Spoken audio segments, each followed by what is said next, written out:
Hello guys, tingnan niyo po yung ahas. Kinakain niya po yung isang itlog. Itlog na manok, kulay orange. Kung sa atin ay native po yan.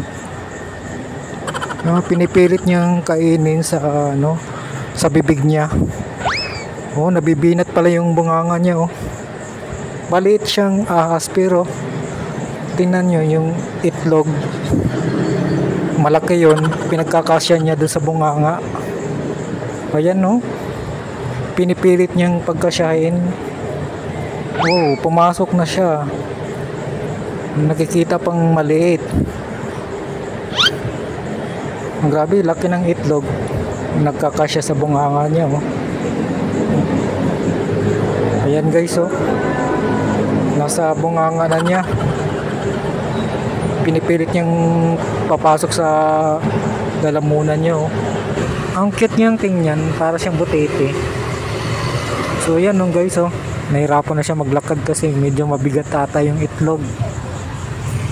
Ayan guys oh, pinipilit niyang pagkasyahin yung sa bunganga niya. Siguro sinishik-shik niya dun sa loob ng niya, sa bibig niya, sa lalamunan pala.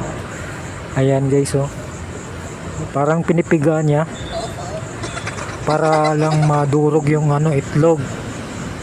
Siguro yung laman ng itlog yun yung sinisip-sip niya siguro. Ayan no, parang napisa na oh, parang naduduwal na siya kasi sa laki naman ng itlog pumasok sa bunganga niya oh. Okay, so napisa na yung itlog. Siguro nabusog na siguro siya kaya umalis na siya. Yung itlog na balat naiwan na. Ayan no, napisa talaga siya oh. Ang ganda naman. Ayan, busog na siya, nangihikab na siya oh.